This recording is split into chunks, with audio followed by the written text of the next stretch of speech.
in downtown Nairobi, in one of the busiest parts of the city. Now, it's not really the safest place, particularly if you're a woman, and especially if you're wearing something that can be deemed as inappropriate, like a pair of tight jeans or a miniskirt.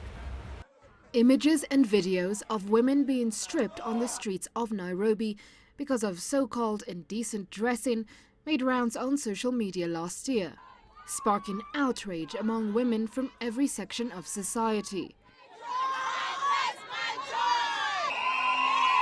Radio presenter Adele Onyango is known for her drive to empower women and brought a lot of light to the issue on her radio shows. My dress choice case, the stripping of women, is not something, and in the digital age, it's easy to share that information with people who didn't know it was happening. So the internet helped with that. It also helps in mobilizing women of similar thought frames around the issue. Women who have a different influence pool from people who are in the fashion world, people who are on radio, on TV, people who are on the ground working with young girls. They got an area to voice their concern, voice what they think the solution is, and see it actually materialize on ground.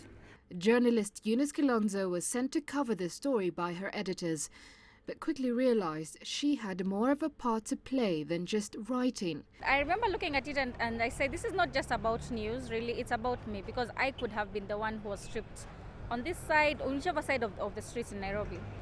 And I mean, it's something that, we've always experienced it, but we never thought much about it until guys stood up and said, this is enough. Adele was recently chosen as Intel's Kenyan ambassador for their She Will Connect program. She is hoping to use her media influence to get even more Kenyan women online to empower themselves through the internet. If you empower women, it does move a nation forward. I'm totally conscious of that.